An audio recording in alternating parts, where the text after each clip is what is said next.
injuste, alors il faut augmenter les prélèvements, il faut socialiser un peu les banques, faire un peu public, etc. Vous estimez que c'est encore vraiment trop injuste et que globalement, ce mécanisme de propriété privée, ça devrait être une propriété collective, en gros, c'est par des coopératives, comme il y en a plein, des coopératives, c'est rien de finalement très révolutionnaire. À l'époque, la CFDT, qui n'est pas révolutionnaire, a proposé justement, on appelait ça la socialisme autogestionnaire, c'est de remplacer par des coopératives, comme il y a des coopératives paysannes et autres. Il y a déjà plein de. Les mutuelles, c'est des coopératives d'assurance. Les mutuelles, c'est des usagers qui s'entraident. Alors on peut aller de plus en plus loin, et après, sur l'exemple de la dette, la question de l'annulation de la dette, c'est la même chose. On peut dire, il y a des dettes importantes. Alors on peut attendre que les banques coulent pour les racheter, c'est tout à fait une possibilité. D'ailleurs, elle est progressée régulièrement, surtout dans les crises. On peut les racheter en symbolique. Mais en général, c'est pas ça, on privatise les gains, on socialise les pertes. Ça veut dire en gros, quand il y a c'est ça le mécanisme, c'est quand on nationalise quand la banque elle ne vaut plus rien, une fois qu'elle est renflouée, on privatise à nouveau. Voilà, donc c'est toujours les contribuables qui payent. C'est pour ça d'ailleurs c'est une part de l'augmentation de la dette, ça vient aussi de ça, même si elle était remboursée, pour les Français, elle était remboursée aux États-Unis par la bancaire.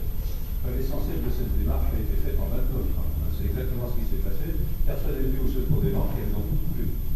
On a vu le résultat, il y a eu deux bélières, on s'en remet, on s'en est pas remis véritablement de cette affaire. Donc il faut être très prudent avec ça. Moi je crois, si vous permettez, que les choses sont malheureusement beaucoup plus compliquées que ça et qu'on ne peut pas les régler comme si c'était avec un instrument de musique, avec un piano ou je ne sais pas quoi, en appuyant sur des touches pour régler les problèmes. C'est beaucoup plus compliqué que ça et que malheureusement la vie est faite bourrée d'incertitudes et qu'on est obligé effectivement d'affronter ces incertitudes et qu'on ne s'en sortira pas si on prend simplement le cas de la France. Aujourd'hui on est incapable de fabriquer quoi que ce soit de fibres à fleurs. On achète des quantités énormes à l'extérieur et on vend pratiquement plus rien à l'extérieur. On est dans des situations lamentables et il y a une évolution technologique, une rupture technologique importante qui pourrait nous permettre de rebondir sur autre chose. Ces ruptures technologiques, personne ne peut les prédire actuellement. Donc vous parliez tout à l'heure, par exemple, des carburants d'origine agricole. Bon, il y a aussi des carburants qui sont faits à partir de micro-algues. Moi, personnellement, je crois beaucoup plus aux carburants issus des micro-algues parce que là, on ne sera pas en concurrence avec la nourriture. Ce sera certainement beaucoup mieux si on y arrive. Je suis persuadé que techniquement, on y arrivera. Donc si on a des vraies ruptures technologiques qui vont nous permettre d'aller dans d'autres directions, il faudra s'organiser en fonction de ces ruptures technologiques. Et tout ce qu'on dit ici, ça nous paraîtra totalement secondaire si on arrive à effectivement relancer notre économie avec des moyens qui vont nous permettre d'avoir du succès sur les marchés extérieurs et puis de moins importer, parce qu'aujourd'hui, effectivement, on est dans une situation lamentable. Aujourd'hui, si on est en train de parler de ces questions-là, c'est parce que tout le monde a été déraisonnable et qu'on a laissé faire. Tout est toujours plus compliqué, effectivement. Simplement, il y a deux choses dans ce que vous dites. Il y a la question des mécanismes financiers, donc il y a monsieur qui proposait des mécanismes plus ou moins régulateurs, plus ou moins radicaux. Pour régler le problème de la dette, par exemple, vous supprimez le droit à l'héritage. C'est terminé, tout le monde au pied de l'arbre, celui qui monte, c'est l'icuré. Donc l'État récupère tous les biens privés dans un pays donné, chaque fois quelqu'un décide. C'est beaucoup mieux que l'ISF. C'est beaucoup plus simple à comprendre, parce qu'il y en a qui n'arrivent même plus à faire leur déclaration parce que c'est trop compliqué, et on ne sait pas comment il faut estimer ses biens. D'ailleurs, un jour c'est haut, un jour c'est bas, c'est très embêtant. Par contre, on récupère tout ça, moi ça me devient simple. Pour l'exemple de la dette, comment on rembourse la dette, il y a plein de façons. Il y a plein de pays qui n'auraient plus les moyens de rembourser la dette. La dette a été annulée, des fois pas toujours remboursée, ou annulée à 50%, 75%. Et voilà, si vous êtes plutôt pro-capitaliste néolibéral, vous dites c'est injuste, ils auraient dû rembourser cette dette-là. Si vous êtes centriste, vous dites qu'il faut rembourser un peu. Et si vous êtes socialiste, vous êtes autogestionnaire comme était la CFDT à l'époque, vous dites de toute façon, cet argent-là, ils ont déjà fait des profits énormes, ils ont prêté de l'argent, ils se sont enrichis avec l'argent qu'ils n'avaient pas, d'intérêt énorme, donc en fait, ils sont déjà enrichis beaucoup, donc elle pourrait être complètement annulée, ce serait encore très bénéficiaire. C'est toujours un problème de point de vue, vous voyez, ça dépend complètement comment vous placez. Ça, c'est pour régler le problème de la dette, régler les problèmes, c'est des problèmes. On peut entrer dans les questions techniques, c'est d'abord des questions politiques, c'est une vision du monde. Une vision du monde, c'est est-ce que la propriété privée, c'est des moyens de production, là, c'est voiture perso, c'est juste ou pas, est-ce qu'il faut que ce soit des coopératives ou des entreprises privées, etc. C'est des visions du monde, vous voyez, après, c'est assez simple. Alors après, je suis d'accord qu'une fois qu'on a la vision, ça ne change pas comme ça, parce qu'il y a des rapports de force, c'est ces rapports de force qui font les choses. Et sinon, l'autre point que vous avez évoqué, c'est la question que vous avez aussi évoqué, monsieur, c'est globalement comment on réoriente l'économie des pays, est-ce qu'il faut relocaliser ou pas. Et là, à nouveau, il y a plusieurs visions. Bon, c'est un autre grand débat, c'est pas le débat ce soir. Juste en un mot, parce que vous l'avez évoqué. Globalement, il y a deux intérêts à relocaliser. Il y a plusieurs façons de relocaliser. Il y a l'intérêt écologique, parce qu'évidemment, si on fait faire un peu de yaourt ou un jeans, ça fait 15 fois le tour de la planète, ça a un empreinte écologique, un poids de carbone énorme. Ça a déjà un emprunt, un intérêt. L'autre intérêt de relocaliser la production, c'est qu'on est plus autonome économiquement. Et l'autre intérêt aussi, c'est qu'on est plus autonome politiquement. L'inconvénient, à un moment donné, donc globalement, on a intérêt à relocaliser. Mais si on relocalise tout, donc point, il peut y avoir une dérive, parce qu'en gros, il y a ceux qui vont relocaliser qui sont à droite, à l'extrême droite, qui sont à l'extrême gauche. Du moins, chez les écologistes, les croissants. C'est les deux courants.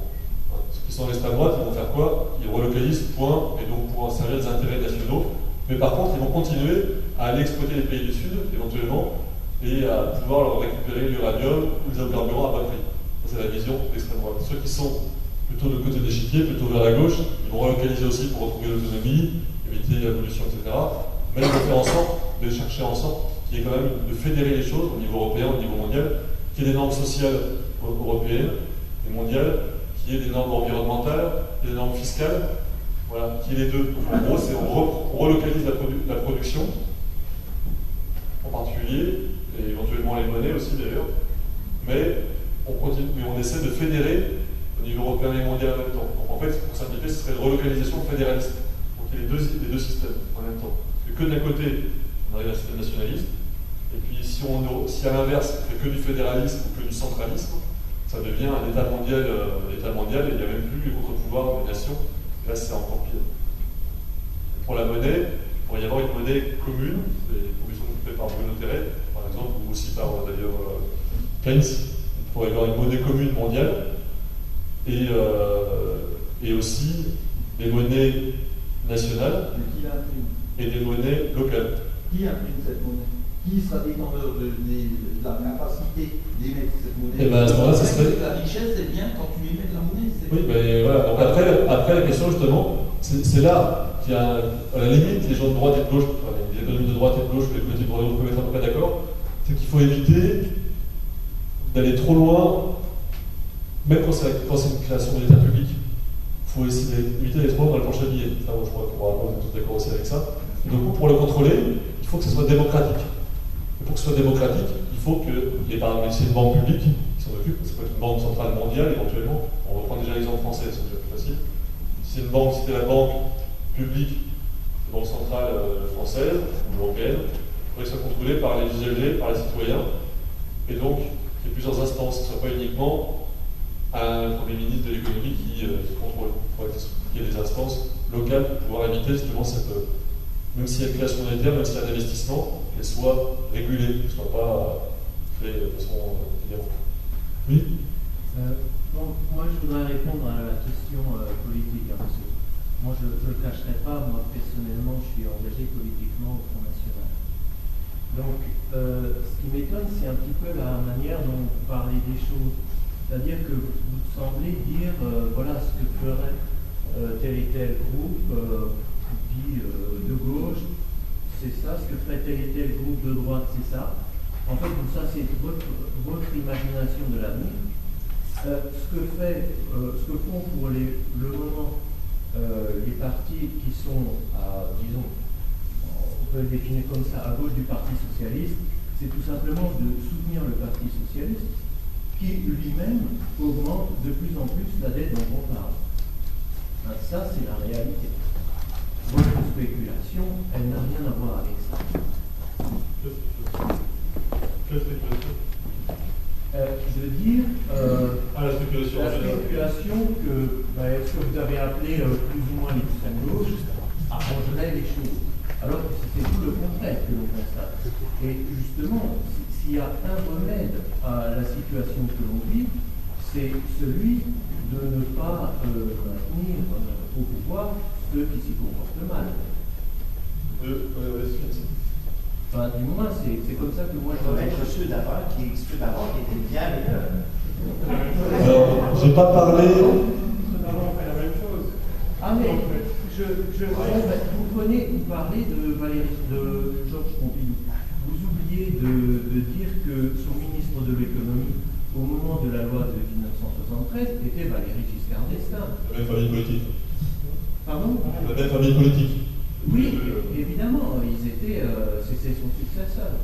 Donc, quelque part, il y a dans la dégradation de la situation financière que l'on connaît, tout simplement le maintien au pouvoir de gens qui gardent la même politique, avec une présentation. Je ne veux pas faire de politique, hein, c'est pas du débat, mais c'est politique le débat, de toute façon, vous ne pouvez pas y échapper. Bon, je constate que par exemple, des gens qui ont des propositions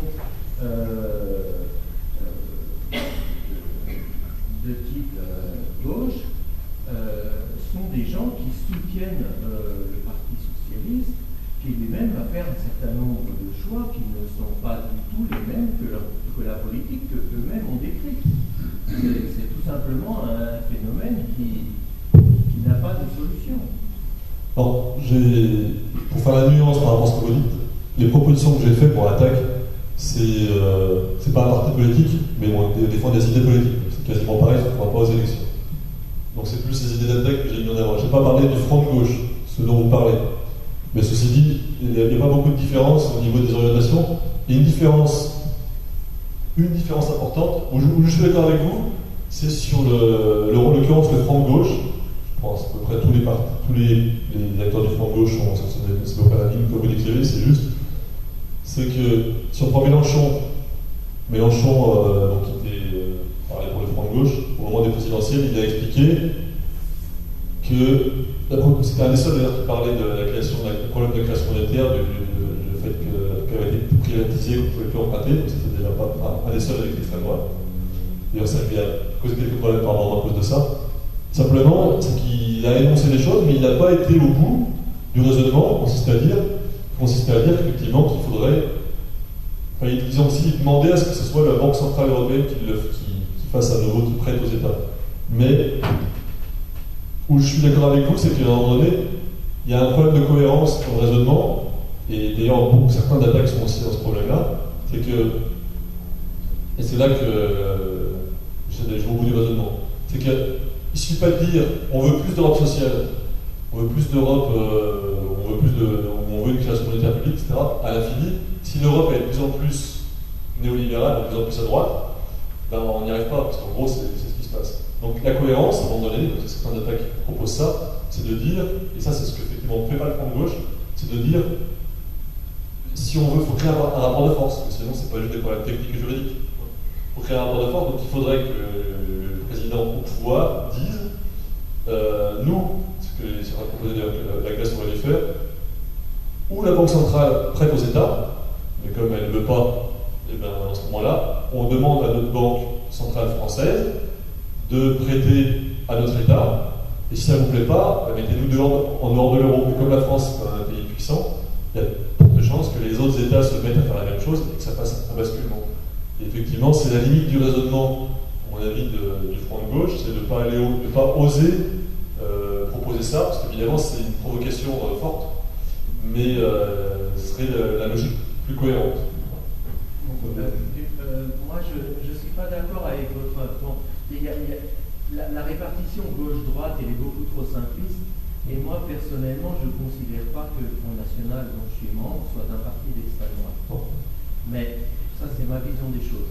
Ensuite, il y a des vrais problèmes. Par exemple, le traité de stabilité monétaire européen, il y a un certain nombre de personnages politiques qui ont adopté, qui ont approuvé ce traité. Ça va à l'inverse de ce que vous préconisez. Oui. Donc, néanmoins, il n'apparaît pas clairement à mon esprit que les gens qui seraient d'accord avec ce que vous préconisez seraient fondamentalement opposés à soutenir le Parti socialiste. Non, mais je suis d'accord que le clivage droite-gauche, il se fait sur plein d'éléments. Bon, il y en a deux, en gros, il y a plein d'éléments qui font la différence. Après, il y a ce que les gens racontent et ce qu'ils pratiquent. L'extrême droite, c'est tout comme ça qu'on la décèle, c'est pas tellement parce qu'elle rapport à ce qu'elle dit, c'est ce qu'elle a pratiqué par le passé quand elle a été au pouvoir. C'est tout comme ça qu'on peut la définir. Quand elle a été au pouvoir? Elle a été au pouvoir notamment en Vichy, à Vichy en France, par exemple. Mais alors il faudra qu'on révise nos Mais bon, on va s'arrêter sur le débat parce que là on s'écarte du débat. Non, mais ça c'est un raccourci parce qu'on était en état de guerre. Vous savez très bien qu'en état de guerre, c'est l'envahisseur qui décide pour vous. Vous n'avez plus rien à dire. Enfin, l'Allemagne, ils n'étaient pas envahis, ils n'étaient pas envahis. Critiquer après coup le gouvernement de l'époque parce qu'il a fait ceci, cela. Vous savez, moi, quand je suis enfermé quelque part, je n'ai plus rien à dire. Je suis. Oui, enfin, regardez les gens. En Italie, en Allemagne. Les gens qui sont pris en otage, ils décident de rien du tout. Ils n'ont aucune espérance, c'est de se faire libérer, et puis bon, il faut que quelqu'un paye la libération, autrement ils restent pendant des semaines, des mois, peut-être des années. Non, mais ça, c'est prendre des raccourcis, dire que c'est moi qui étais au pouvoir, ça, je n'y crois pas trop, ou alors il faut vraiment me le démontrer. L'Italie et l'Allemagne, ils n'étaient pas envahis. Ce qui me dérange profondément dans les idées de gauche, c'est qu'on dit toujours on va prendre aux riches. Alors moi, je vais vous dire une chose. C'est vrai que les riches, ils sont peut-être riches, mais aller leur prendre pour le redistribuer, ça, il faut être très fort et très doué. Hein. Parce qu'en général, moi je vois la distribution qui se fait aujourd'hui avec toutes les aides sociales. Je suis désolé, mais quand j'ai la majorité des Français qui me disent c'est pas normal ce qui se passe, eh bien, la redistribution, j'aimerais que aussi les Français aient quelque chose à dire dans tout ce qui se fait aujourd'hui. Parce qu'il ne faut pas oublier que sur tous les ouvriers aujourd'hui en France, la moitié du salaire est prélevé pour les charges sociales. Et personne ne décide où va cet argent. C'est fait dans des grands consortiums. C'est même pas des coopératives, c'est Monsieur 2 qui décide de comment on va payer l'argent et où va l'argent dans les grands laboratoires. Hein, et l'ouvrier a dit quoi sur cet argent qu'il a payé, sur ces heures qu'il a travaillé, il n'a rien dit du tout. Il n'a rien pu dire. Donc moi je dis déjà, quand l'ouvrier a la maîtrise de son argent, la totalité de son salaire, il va être très intelligent et judicieux pour dire comment il va le dépenser. Mais aujourd'hui, on a fait un supplétif, on a dit, on va prélever, comme ça l'ouvrier ne décide plus, ni comment il se soigne. S'il veut des produits de qualité bio, des essences de plantes, il ne peut pas les payer, parce que ce n'est pas remboursé, parce qu'il y en a un qui a décidé qu'on ne les rembourse pas. Moi, ça fait 40 ans que je n'ai pas une consultation médicale. Vous croyez que c'est le hasard? Vous croyez que c'est tombé du ciel comme ça, non? Là, vous décrivez le système capitaliste. Et voilà. Mais ce que je veux vous dire, c'est quand la gauche dit je vais prendre aux riches, ils ne vont prendre rien du tout. Qu'est-ce qui s'est passé avec Depardieu? Ah ben ils ont essayé de lui prendre. Depardieu, il a payé en impôts à l'État français 1000 maisons de 1 million de francs, 150 000 euros. 1000 maisons de 150 000 euros. Et on le traite de minable. Mais vous croyez qui va encore payer des impôts en France? Moi, je n'ai pas cette chance de payer 1000 maisons de 1 million de francs à l'État français. Et l'autre se fait traiter minable. Mais qu'est-ce que j'apporte à ça? Il y avait un monsieur qui voulait parler aussi. Oui, moi je voulais intervenir. Non, mais il y avait un monsieur, je crois qu'il voulait parler. Je voulais intervenir sur tout ce qui vient de dire d'une façon extrêmement générale. Ça pose le problème, tout ce qui vient d'être dit, de la représentativité et de la crédibilité des hommes politiques qui nous dirigent. Le problème, il est là. On l'a bien vu dans la campagne électorale comment ça s'est passé.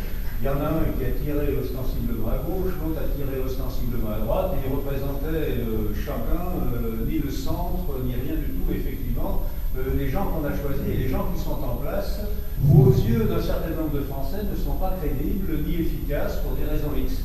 Alors là, je pose la question simplement, est-ce que finalement, c'est pas tout simplement notre mode de scrutin qui conduit à faire des choix qui sont complètement divergents et ne sont pas suffisamment consensuels? Est-ce qu'on ne pourrait pas trouver un autre mode de scrutin pour essayer d'obtenir quelque chose des hommes politiques qui soient plus consensuels et puis qui prennent des décisions qui soient plus proches de ce que peut souhaiter la majorité de la population? Mais bon, c'est encore un autre débat. On pourrait faire un jour sur le tirage au sort ou des démocraties. C'est intéressant aussi. Bon, c'est pas exactement le débat du jour. Simplement, mon avis, ce qu'il faut.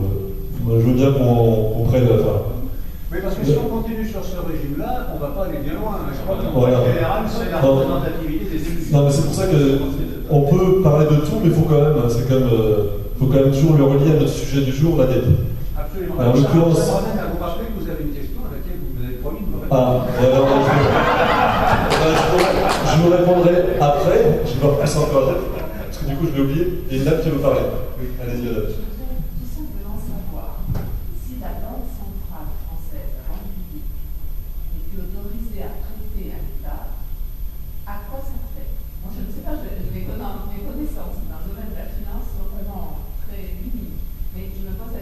À quoi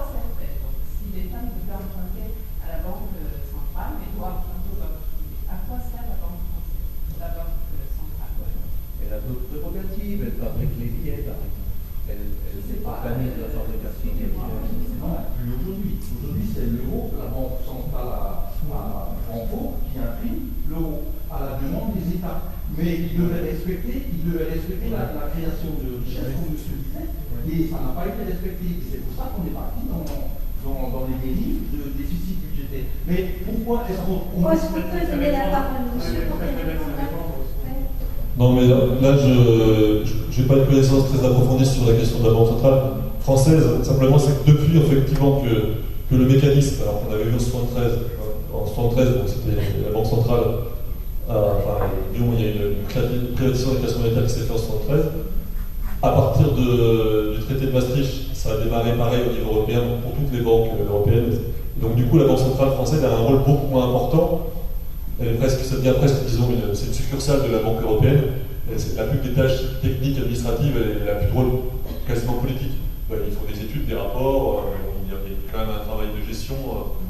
C'est la décentralisation, disons, des décisions qui sont prises par la Banque centrale européenne.